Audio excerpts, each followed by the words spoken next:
শেখ হাসিনার উপরে তার দলের অনেক লোক বিশাল খেপা।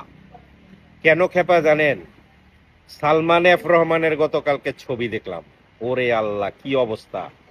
আমরা মাঝে মধ্যে শেভ করি, কোনো ব্যাপার না, আমরা কোনো নেতা মন্ত্রী এমপি না, কিন্তু ওনার মতো একজন দরবেশ লোক যদি বাঁচার জন্য শেভ করে, কি বলার আছে।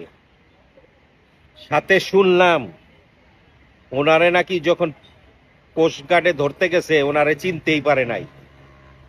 ওই যে আমগো দেশের আইনমন্ত্রী আছে না, আইনমন্ত্রী নাকি বইলা দিছে, আইনমন্ত্রী নাকি বইলা দিছে এটা সালমান এফ রহমান। আবারে ধরেন কে, ওরেও ধরেন। এখন কথা হইতেছে, কেন আপনাদেরকে বললাম যে শেখ হাসিনার উপরে তার দলের মানুষ অনেক রাগ। দেখেন, শেখ হাসিনা পালাইছে দেশ থেকে। উনি পালানোর আগে কিন্তু একবারও যাদেরকে উনি ব্যবহার করছে, বিশেষভাবে ব্যবহার করছে, তাদেরকে বলে নাই। যেমন ধরেন পলকরে কিন্তু উনি সেই রকম ভাবে ব্যবহার করছে ইন্টারনেট বন্ধ করার ক্ষেত্রে। তারপরে আইনমন্ত্রী, এই ব্যক্তিরেও উনি বিশেষভাবে ব্যবহার করছে ছাত্রদের ক্ষেত্রে, বলে নাই। আমার মনে হয় কাদির কাকাইও দেশে আছে, যে কোনো মুহূর্তে কাদির কাকাইও অ্যারেস্ট হইব।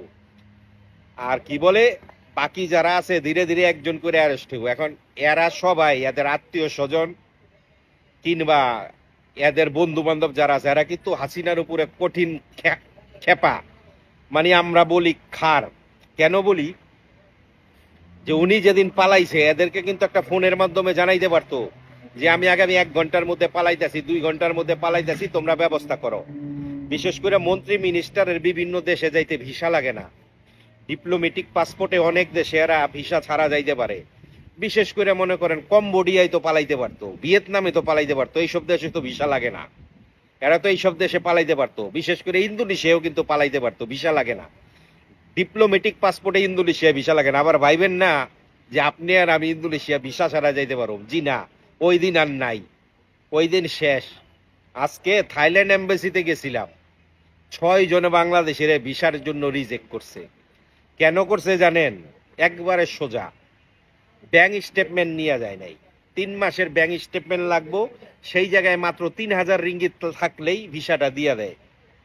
সেই ভিসাটাও দেয় নাই। যাই হোক, অত দূর যাব না। কথা হইতেছে, সালমান এফ রহমানরে দেখা ভাই আমি মাঝে মধ্যে দাড়ি ফালাই দেই, শেভ করি, কিন্তু এই দরবেশে কেন শেভ করলো বাঁচার জন্য? একটা কথা আছে, আল্লাহর মায়ের দুনিয়ার বাইরে। এই সালমান এফ রহমান এক সময় একটা ডাকে তার পিছনে হাজার হাজার মানুষ দাঁড় হয়ে গেছে। আজকে এই সালমান এফ রহমান বাঁচার জন্য দাড়ি গোফ ফালাই দেয়। ভাবতে পারেন আপনি আর আমি কি? সৃষ্টিকর্তার খেলা। বাপেরে ছাড়ে না। ভালো থাকবেন।